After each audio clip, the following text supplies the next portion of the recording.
कौन हूँ? क्या है मेरा स्वरूप? क्या है मेरा लक्ष्य? मैं इस दुनिया में क्यों आया हूँ? कैसे मैं अपना जीवन जीऊँ? मुझ में भरा है ज्ञान भंडार, आदि मध्य और अंत का सार। शिवाचार्य श्री जी द्वारा प्रतिपादित आत्म ध्यान शिविरों में मैं आत्मा हूँ, मैं आत्मा हूँ। जीवन में सत्य क्या है, तीनों लोकों में सत्य क्या है। देखिए, 5 भरत, 5 रावत, 5 महाविद्य, 56 अंतर्दीप, 15 कर्म भूमि, 30 अकर्म भूमि, सब जितना भी क्षेत्र मिला करके उसमें सार तत्व क्या है? आत्म तत्व। वो आत्म तत्व कहाँ है? किसी पहाड़ पर, शत्रुंजय पर्वत पर, समेत शिखर पर, पालीताना पर, वो भीतर, तुम्हारे भीतर।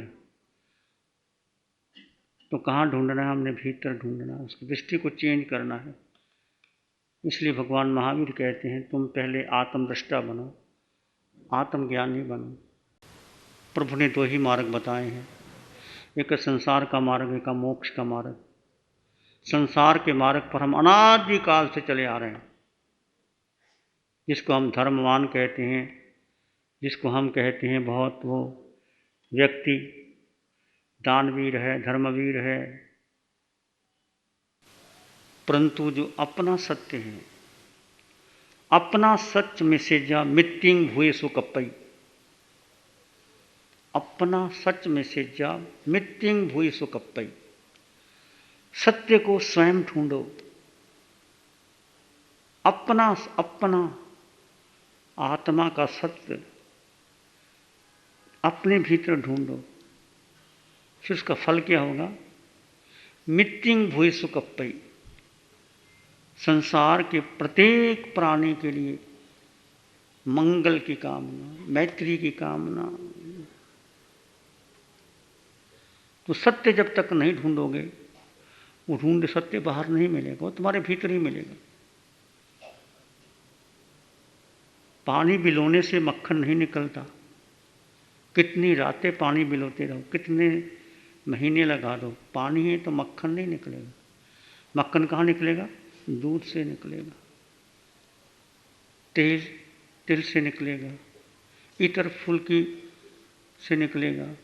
ऐसे ही यदि तुम सत्य दृष्टि अपना लो कि सब कुछ मेरे भीतर है और मुझे अपने को देखना है, अपने को जानना है।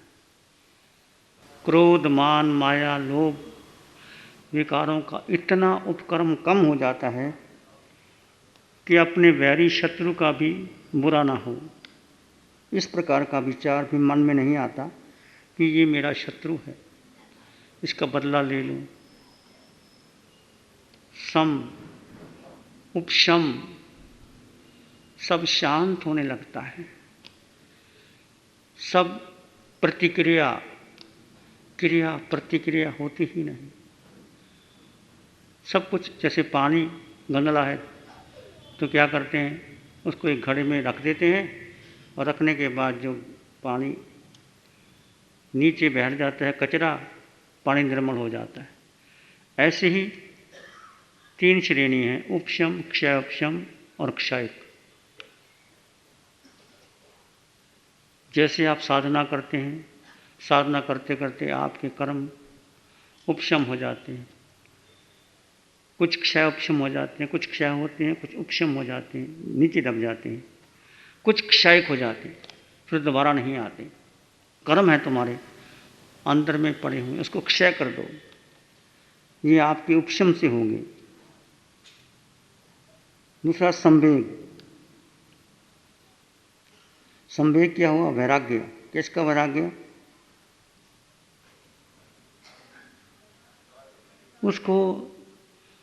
उसको भौतिक सुखों से कुछ चाहना नहीं होगी। इतना वैराग्य है कि चक्रवर्ती का राज्य भी उनके सामने रख दिया जाए, देवलोकों का वैभव भी, और परंतु उसके भीतर जो प्यास रहेगी कि मुझे शाश्वत सुख प्राप्त करना है। सारे सुख क्षणिक हैं, आते हैं चले जाते हैं, आते हैं चले जाते हैं। जितने भी सुख देख लीजिए, आपने चाहा मेरे पास गाड़ी आ जाए, गाड़ी का सुख कितनी देर रहता है? महीना 2 महीने, उसके बाद सुख चला जाता है। आपके पास धन आ गया, धन का सुख कितनी देर रहता है? अब जिनके पास ज़्यादा धन है वो ज़्यादा दुखी है कि नहीं? अब लगे क्या करें इनका, अब ये कागज़ के टुकड़े रह गए, क्या करें? वही नोट है, 2 दिन पहले क्या थे, 3 दिन, अब क्या हो गया? तो छुपा छुपा के अंदर रखते थे।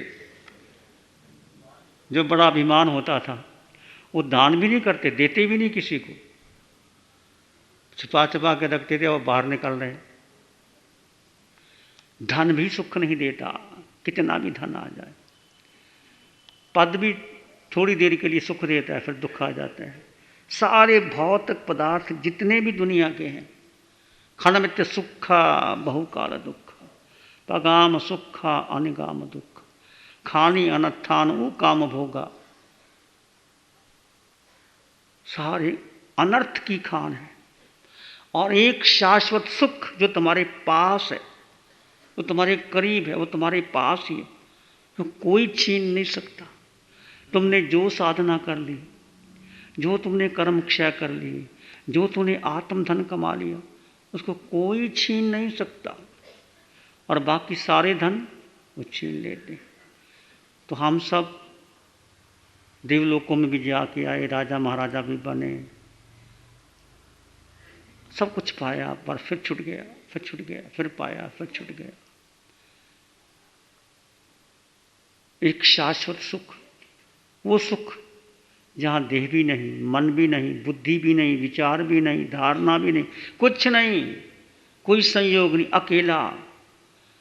जब मोक्ष जाओगे अकेले जाओगे, केवल ज्ञान प्राप्त करोगे अकेले करोगे, साधना करोगे अकेले करोगे, तप करोगे अकेले करोगे, कोई साथ नहीं हो। इसलिए एकत्व की भावना, एकत्व की भावना, गहरे गहरे गहरे गहरे एकत्व की भावना रखो। तीसरा निर्वेद। निर्वेद का मतलब वैराग्य। कैसा वैराग्य? जैसे घर कैद लगती है, घर रहना अच्छा नहीं लगता। जैसे पक्षी को पिंजरे में बंद कर देते हैं ना, तो कब पिंजरा खुले और मैं बाहर चला जाऊं, ऐसा ये घर पिंजरा लगता है, कैद खाना लगता है, कब निकलूं। जैसे पक्षी को पिंजरा कैद खाना लगता है, ऐसे ये घर, ये परिवार, ये संबंधी, सारा संसार क्या लगता है? पिंजरा लगता है। यदि आपके भीतर सच्चा वैराग्य, सच्ची आत्मदृष्टि, कसौटी पे कसो, क्या आपको घर प्यारा लगता है? बोलो, लगता है कि नहीं लगता? नहीं लगता। बोलो, सच सच बोलो, लगता है कि नहीं लगता? लगता है। इसका मतलब अभी आत्मदृष्टि आपकी पक्की नहीं हुई। घर भी चाहिए और मोक्ष भी चाहिए, दोनों मिल जाएंगे?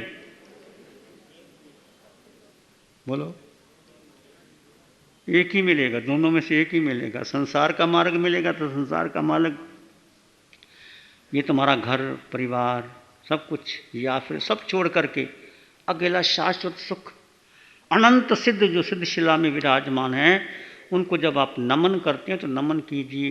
जिन सिद्ध आत्माओं, तुमने कितने उपसर्ग सहन करके, कितनी यातना सहन करके, कितने अपने जो आपके भीतर उलझने आई, रुकावट आई, हजारों लाखों, सबको पार करके केवल एक लक्ष्य बनाया कि मुझे सिद्ध गति प्राप्त करनी है।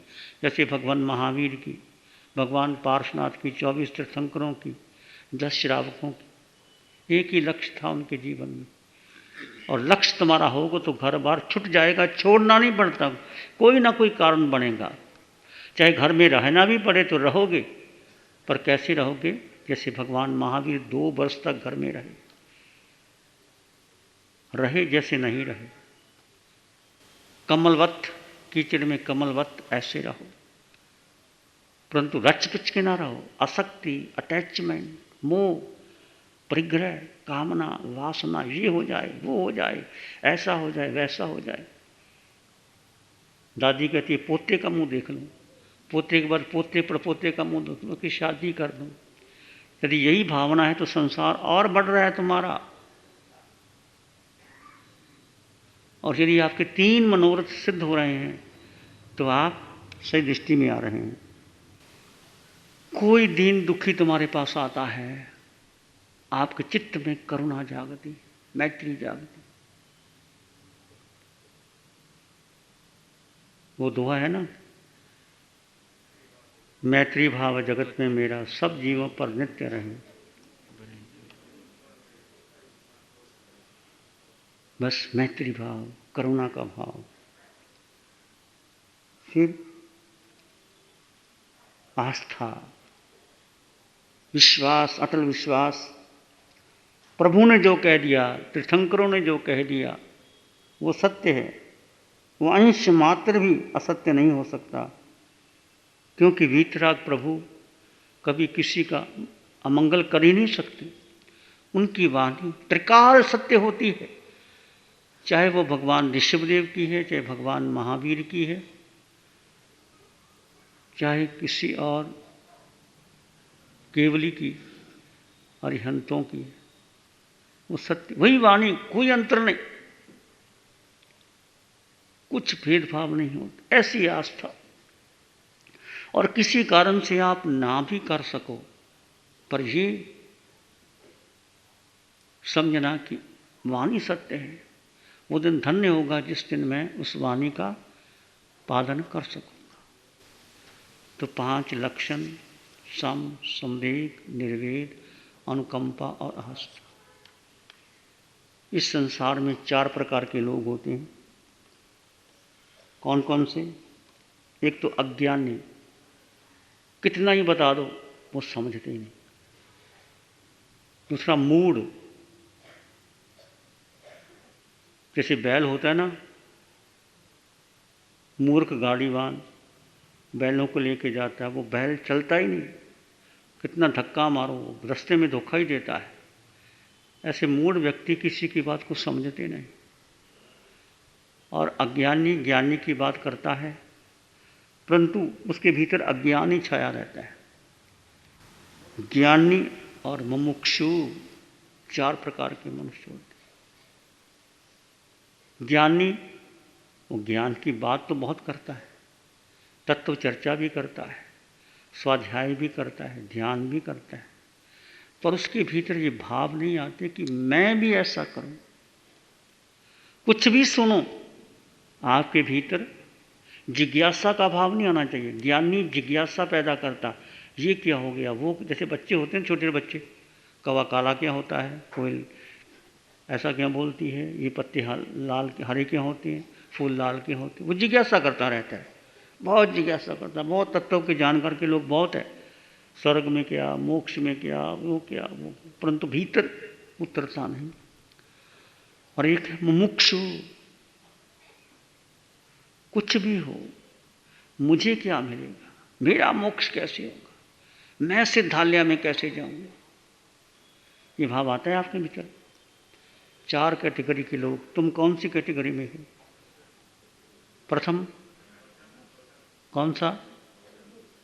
मूढ़, अज्ञानी, ज्ञानी और मुमुक्षु, मुमुक्षा। वो ज्ञान जो आपको मुक्ति की ओर ले जाए, वो ज्ञान जो आपके कर्म बंधन दूर कर दे, वो ज्ञान जो आपका अंधकार दूर कर दे, वो ज्ञान जो आपके मोहनीय कर्म तोड़ दे, वो ज़्यादा चर्चा नहीं करता, वो शांत रहता है, मौन रहता है, एकांत में रहता है, अपने आप उसको मिल जाता। जब तुम सत्संग में आओ, जब किसी महापुरुष के चरणों में बैठो, ज़्यादा प्रश्न करने की जरूरत नहीं, ये क्या हुआ, वो क्या हुआ, ऐसा क्या हो गया, वैसा क्या हो, कुछ नहीं। केवल शांत, मौन, एकांत बैठ जाओ और भीतर की आवाज़ को सुनो, उस पुकार को सुनो। और अब तो आपको साधना मिल गई, मुझे कुछ नहीं चाहिए, मैं आत्मा हूं, सब कुछ समाया है आत्मा में। जितना तुम आत्मा में रमन करोगे, चिंतन करोगे, निखार आएगा। अपने आप कूड़ा करकट चलता चला जाएगा। और कुछ भी करो मुमुक्षा भाव से करना कि मेरा जन्म मरण कैसे मिटे, मेरा पुण्य कर्म कैसे टूटे, मैं संसार सागर से पार कैसे हो जाऊं। ये सारे संबंधी हैं, मुझे किसी से नहीं चाहिए।